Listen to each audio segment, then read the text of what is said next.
Everybody loves Michael Scott. That's the problem. We quote him, we stick him on mugs, we crown him the world's best boss. And somehow, for 6 straight seasons, almost none of us noticed the saddest thing about the guy. Michael Scott was completely alone. Not lonely in a crowd in some poetic way. Alone in a way he built himself, brick by brick, on purpose, without ever once realizing that's what he was doing. And once you see it, you cannot unsee it. So let me start where it actually starts. Not at Dunder Mifflin. In a grainy video of Michael as a little kid, there's this episode where he digs up an old tape of himself on a local children's show, all proud, expecting the whole office to be impressed. And a puppet asks little Michael what he wants to be when he grows up. And this small boy in a suit says he wants to get married and have 100 kids, so that he'll have 100 friends, and nobody will ever be able to say no to being his friend.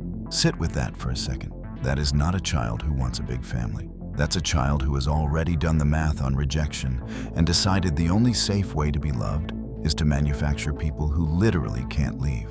And the worst part of that scene?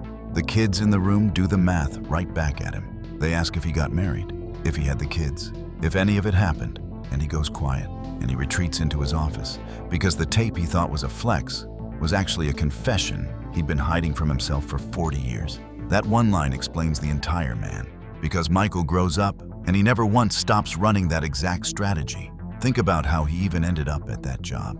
He didn't go to college. He lost his tuition money in a pyramid scheme of all things. He became a paper salesman, and he'll tell you flat out why. He did it because he loved making friends. That's the whole reason. Not money, not paper, not ambition.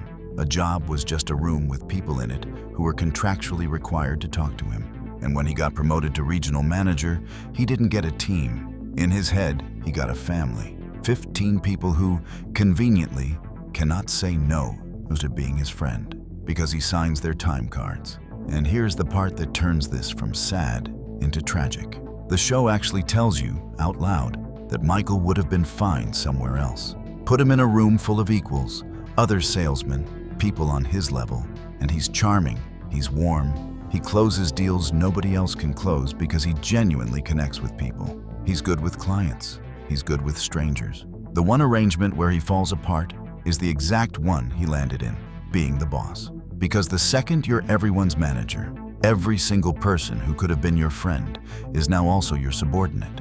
He built his family out of the one group of people who were structurally forbidden from ever being his equals. The loneliness wasn't a personality flaw. It was baked right into the org chart, and he never noticed he'd trapped himself inside it. Now here's the tell, the line everybody quotes without ever hearing it. When Michael gets asked whether he'd rather be feared or loved, he says, easy, both. He wants people to be afraid of how much they love him. Everybody laughs. It's a great joke. But listen to what he is actually confessing there. He doesn't want love you can give and take away. He wants love that's cornered, love with no exit. It's the puppet answer all over again, just in a grown man's voice. 100 kids who can't refuse, an office full of employees who can't refuse. He is describing, out loud and smiling, a person who has never once believed that anybody would choose him if they had the option to walk out the door. Which brings me to the cruelest little distinction in the whole show. Michael needs to be liked, and he says so constantly. But watch closely, and just being liked is never enough for him. He needs to be praised. He needs the applause. He invents an entire awards show, the Dundies, and drags everyone to a restaurant so he can hand them trophies and get a standing ovation for it. And that's the difference that quietly wrecks me. Because you can be surrounded by people who tolerate you, who are fond of you in that eye-rolling way, and still be starving. That top comment people always leave under videos like this one says it better than I can. When everyone loves you but nobody actually likes you, that is the loneliest feeling in the world. And that is Michael Scott's entire life in a single sentence. The office loved him, eventually. They just didn't always like being around him, and he could feel that gap every day. He spent every day trying to close it with a bigger and bigger performance. Look at how desperately he chases it. Remember his birthday? When he's absolutely devastated that nobody seems to care? Because the whole office is distracted by a real health scare that has nothing to do with him? A grown man coming apart because the party isn't about him for one single afternoon. We watch that and we laugh at how needy it is. But needy is just another word for starving. Every ridiculous bit, prison mic, the improv scenes, the roast where he begs to be made fun of, hijacking somebody else's meeting to make it about himself, every one of them is the same move. It's a 9-year-old holding up a tape going, "Please look, please like me, please don't leave." He isn't grabbing the center of attention because he's arrogant. He's grabbing it because the center feels like the one spot in the room where a person cannot be forgotten. And then there's the romance, which is the same wound, just wearing a different outfit. Michael doesn't really date. He auditions people for the family he scripted at 9 years old. He proposes to a woman he has barely dated because the idea of a ready-made family was more than he could resist. He stays in a genuinely toxic relationship with his own boss for far too long because being wanted that badly felt close enough to being loved. When he finally tries online dating, the username he picks is so revealing it's almost painful. It's a grown man still trying to reach back and become that kid who had friends lined up and waiting. Every relationship is one more attempt to hand-build the 100 friends. And every time it collapses, he goes right back to the office. Because the office is the one family he engineered specifically so that it could never fully quit him. Here's something else people miss entirely. Michael even needs an enemy to feel like he belongs to something. Watch how he treats the one person in that building whose entire job is to protect the employees, the HR guy. Michael despises him, openly, for years, for essentially no reason at all. And it's not really hatred. It's that a group needs a shape, an us and a them. And if Michael can cast one person as the them, then everyone else automatically becomes his us. His sense of belonging is so fragile that he has to invent a villain just to prove the family is real. That's a profoundly lonely thing to have to do. You don't manufacture an enemy when you feel secure in a room. You do it when you are quietly terrified that the room was never actually yours. And once you're looking for it, notice how far the recruitment actually goes. There is a documentary crew following this office around for years. And who is the one person constantly turning to the camera, confiding in it, performing for it, treating the people holding the equipment like they're friends too? Michael. Everybody else basically forgets the crew is there. He can't, because to him, the lens is just one more audience he can win over, one more set of people who have to sit and listen to him. He is recruiting even the strangers hired to silently film his workplace.